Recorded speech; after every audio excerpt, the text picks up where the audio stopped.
Well, folks, we're talking about a topic now that it basically came to my attention a few weeks back when I was scrolling through my Instagram feed, and I saw these little posts that came up from Epilepsy Action Australia, and they were real stories about real people dealing with epilepsy. And it's something that I've kind of taken a bit for granted, I have to confess, because I've got a brother-in-law that has been suffering from epilepsy, or living with it, I should point out, for a number of years. And it's sort of one of those things that because he's doing okay, you sort of put it down your radar. You don't focus on it a great deal. But these posts that I saw, they made me realise that, we need to talk about this a bit more, because they were ordinary Australians, ordinary people that might live next door to you. You might work with them as well. You might know them. But they were ordinary people, and that's what happens with some of these illnesses and these diseases that just we don't talk about them enough, almost to the point where we don't think they exist. And I'm glad that Epilepsy Australia has done it in this way. And we're going to talk about epilepsy and other things more right now. We're joined by the CEO of Epilepsy Australia, Carol Ireland. Carol, thank you for joining us today on Flow. Hey, Clayton, it's really nice to talk to you, and thank you for wanting to raise some awareness of epilepsy. Oh, absolutely. And I mean, I love those posts, and I keep seeing them too. So I don't know who the genius was that thought of doing that, but give them a big hug from me, because I think it was a great idea, and we should. And I don't want others to do it because they'll copy it and then it'll get too diluted. But keep doing what you're doing. I think it's fantastic. Oh, thank you so much. And we know that our job is well from being over, because raising epilepsy awareness is critical. It's funny because epilepsy is probably the oldest known medical condition to the human race. You know, it's been documented way back from biblical times. Wow. But having said that, there's not a lot of awareness about what it really is, and there's a lot of myth and misconception about what it is. And, you know, in some countries even today, you know, somebody with epilepsy who's having seizures, they're thought to be possessed by the devil. You know, there's something going on in there, and in some cases they're thought to be mentally unwell. You know, there's all sorts of things, whereas epilepsy is actually a really physical condition, and it's quite misunderstood. That it is, and while you're talking there, it reminded me, like with my brother-in-law Pete, that he wasn't diagnosed till he had a seizure later in life. And I remember him telling me, as we spoke afterwards about it, that he would feel funny, for want of a better word, from time to time, but things gradually increased, and what he thought it was just, he'll be right, he'll have a cup of tea and be okay. Well, he ended up having a major seizure, and it was confronting for the family to deal with. And I remember one of my nephews saying, "Are you broken, Uncle Pete?" And it was like, well, no, he's not broken. But you can, from a kid, you can kind of laugh at that and see where he's coming from.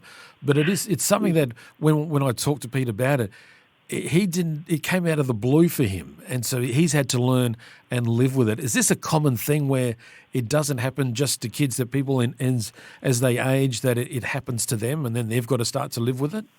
Yeah, Clayton, it's such a complex condition, or I think it's almost more a series of conditions, you know, because there are different forms of it. But I say it doesn't discriminate. And in other words, you can be a very tiny baby, or you can be somebody who's over 90 years of age and have your first seizure.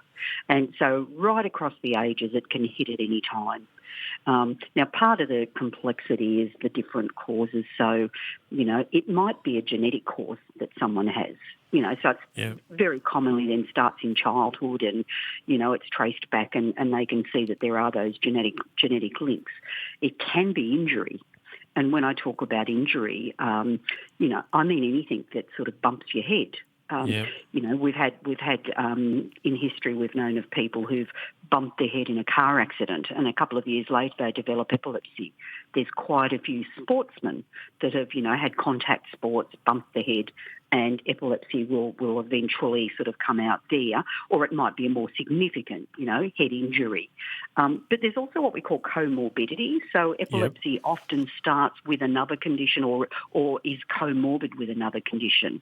You know, people that have strokes very often develop epilepsy.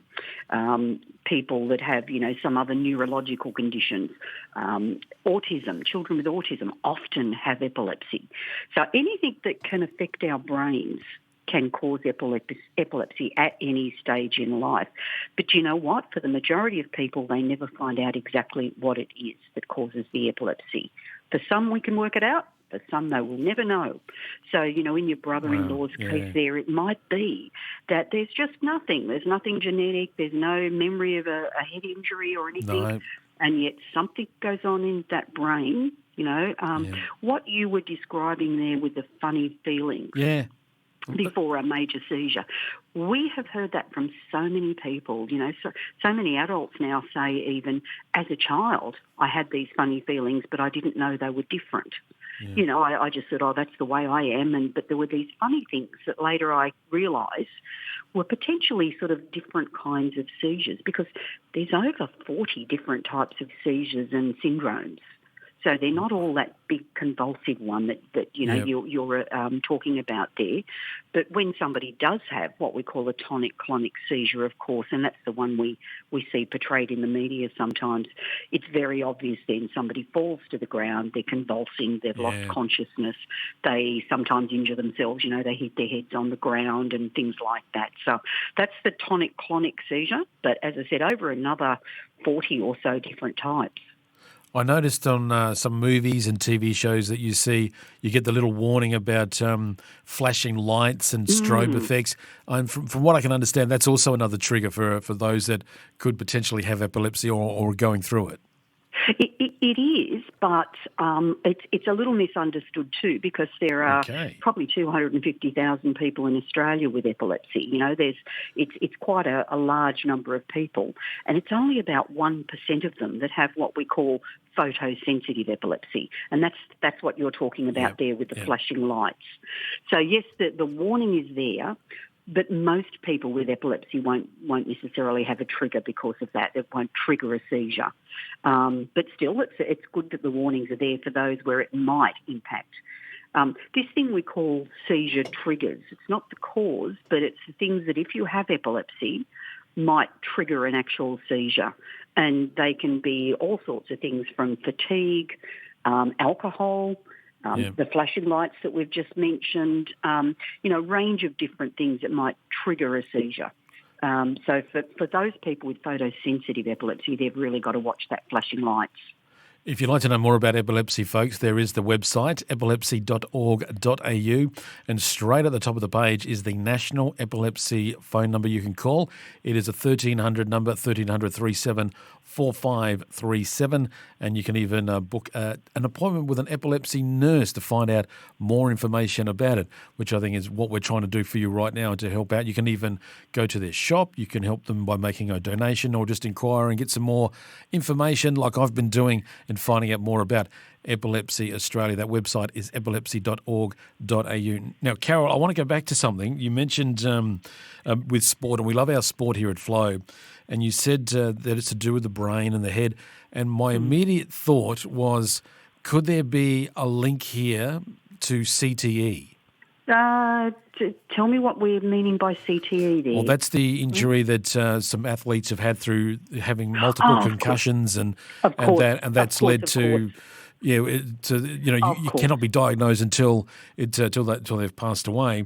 And so I'm just sort of wondering if somehow from these concussions, if there could be an epilepsy kind of trigger in here as well. I don't know. I'm just asking the question. Look, in terms of concussions, of course, because there's been quite a bit of attention about that recently, and while epilepsy hasn't featured, you're absolutely correct in thinking, well, there is potentially a link here. I mean, I said earlier on, anything that can affect the brain can cause epilepsy.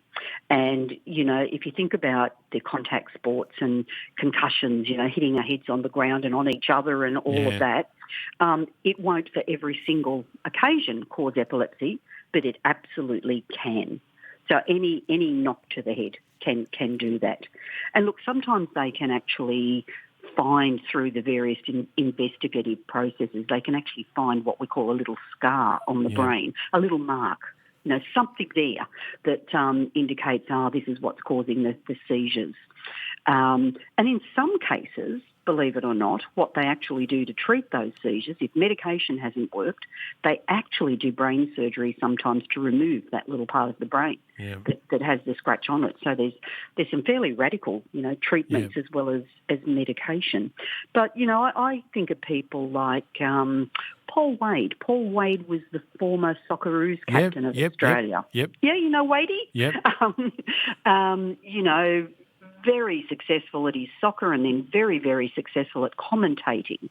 And he started to have seizures some years after, I think even before he stopped his soccer but didn't quite recognise what was going on, the funny feelings and so on, and then eventually started having, more obvious seizures and so on. And Paul's one of those people who had a piece of his brain removed, and it was about the size of a matchbox. Oh, it was a large piece. And, that helped him to get his seizures in control. He can never go off medication. He still has to take medication. And he's doing great things out there in the world. He's quite legendary still in his motivational work. But he's a perfect example of the ball hitting the head, over and over and over. There's no absolute proof that that's what did it, but that's likely what had happened. It is an area that needs further research, further study, and further understanding as well. But thank you for helping answer that for me. Now, Carol, I want to ask about something else. Now, my brother-in-law has his medication, which is helping him live a perfectly normal life, loves his motorcycles, goes too fast, his wife tells me, but he does enjoy riding his motorcycles, as others do, and I do as well. But he does get help from time to time, and I'm not advocating this, but I know I can ask you in this environment to get a good medical kind of common sense answer, and that is with medicinal cannabis. I've heard that it can be very helpful and beneficial to those with epilepsy. What can you tell me about this? Yeah, look, it's emerged over the last decade, not even decade, but, the last 8 or 9 years, that cannabis was a potential treatment for epilepsy. Yeah. And many other conditions too, lots of other things, particularly pain and, chemo-induced nausea and vomiting and a whole range of things. But epilepsy was probably the thing that brought it to attention back around, I think, 2014 in Australia. There was a Senate inquiry, and it was looking at what was being said overseas, that cannabis was being used to treat epilepsy, and in particular, Clayton, childhood epilepsy. Oh. Now, there was a time when you wouldn't have put, the words cannabis or marijuana in the same sentence with children. Yeah. You wouldn't want to know about it because we all knew of marijuana as a drug of harm. But what was starting to come out of, the media and social media overseas and some of the research was cannabis seemed to be working for some children with the really devastating types of epilepsy where other medications didn't. Now, of course, there's been quite a bit of research since then, and I actually myself sat on a steering committee for the Sydney Hospital Network trials into medicinal cannabis some years ago.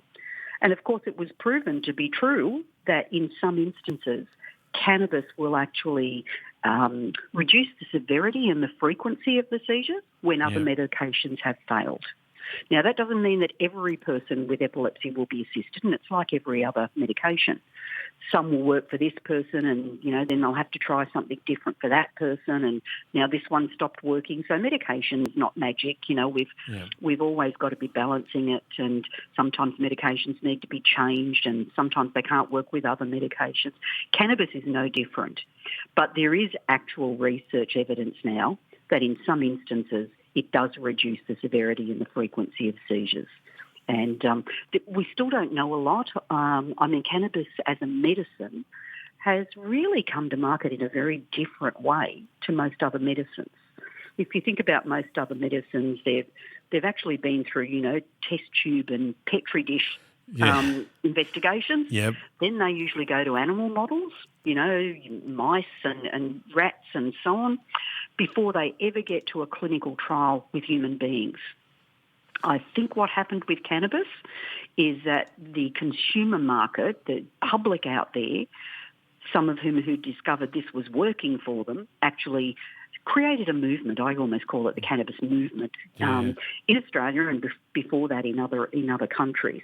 And so there was a demand for the medicine before we'd been through all of the research that we would normally go through with a medicine, if that makes sense. That it does. I've got friends that have got other conditions that are using it to help them, and I'm not advocating it. I'm not saying it is the magic elixir, the magic pill that we all need, and we should go and consult with our doctors and get the best advice, and then what we do with it then is up to us. But we need to get that medical advice to help us out. But I think it's something that needs to be talked about more.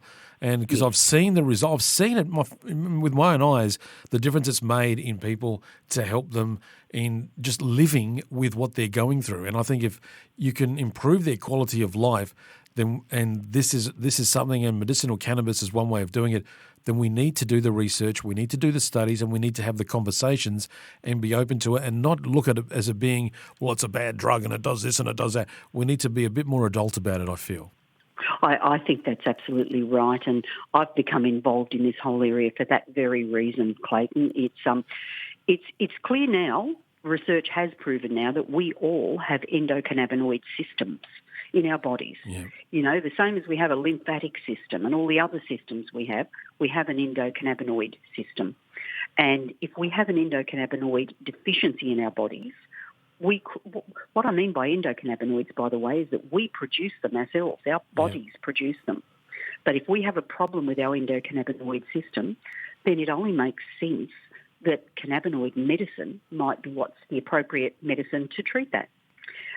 So some things have now become evident that we didn't know 20 years ago and 30 years ago, and when we only thought of it as harm. So the research is ongoing. There's new drugs being brought to market all the time. Most of our cannabis drugs that come in at the moment are from overseas. There's only one or two on the PBS here for getting the pricing that people can afford. So problems, they're expensive. They're usually overseas drugs, and the biggest problem too is not all doctors will prescribe them, even though they can. They're still just not sure. So can I just throw in there, you gave some details for Epilepsy Action Australia before, our phone number and the like. Yep. We do actually provide a service that we call CanGuide, CANGUIDE, and it's about medicinal cannabis. And it's not only about people with epilepsy. So if somebody wants to understand this a little more and know where to go to get help and so on, you can call our number for that too. Well, I'm just writing that down right now, Carol, because I wasn't aware of that. But I'm glad you've told us about that, and that's the whole thing. We need to get more information, and they say that knowledge is power. So if you want to know more about it, then you need to inform yourself and be more knowledgeable. And this is one way of doing it and getting that information. And I know from talking to my friends that have used medicinal cannabis, as they've said to me, when it's your own children, you do not care. You want them well, so you will do whatever. And so the maternal instincts kick in, and that's the overriding thing. So you don't care about all the other stuff. That's just a side issue. It's about getting the individual healthy, and you do what you got to do. We say it again, get that medical advice as well, but get the information, get that knowledge so that you can make an informed decision as to your or your loved one's health care. Well, I think Epilepsy Action's a trusted organisation, Clayton, that, we're not at any time saying to people, go out and use cannabis illicitly or whatever. We're not doing that. But we can deliver really good, solid information that's been checked against research, and we collaborate with the doctors and the researchers. And so if you just want some independent advice and to know where to go for getting further information, we'd be very happy to help. And some of those parents you talk about there, they would do anything to help their children. And some of their children with drug-resistant epilepsy, they have hundreds of seizures sometimes in a single day, every day. And, of course, you would as a parent. You'd do anything you could to try and help them. Absolutely, Carol. I've got a list of questions here, and I only got to number 3, so we're going to have to talk again and go into further about it, because we did get a little slightly off topic of that. But I really thank you for spending time with us today and sharing a lot of this information. And I do want to chat to you again. That website again, folks, is epilepsy.org.au. Think about that number. Give it a call if you need to. 1300 374537. And if you see someone wearing purple, it's a good thing, and it may have an epilepsy connection, which could be an icebreaker conversation for you as well to find out more about it. Carol Island, the CEO for Epilepsy Australia. Thank you so much for spending time with us today on Flow, and we're going to be talking again soon, Carol. My pleasure, Clayton, and really happy to talk with you again. CEO of Epilepsy Australia, Carol Island. And as we mentioned before, we're not advocating the use of medicinal cannabis. We're not saying it's something you should do. It's something that you need to investigate further for yourself. If you feel it can help you with your condition, speak to your doctor, speak to a medical practitioner, get the correct and the right advice that you need that can help you. We are encouraging you to certainly go and do that, and that should keep the legal people kind of happy about things. So, but we're certainly not advocating it or encouraging it in any way, shape and form. You need to investigate and get knowledge for yourself. So speak to your doctor or your medical practitioner. At Spotlight Super Sale,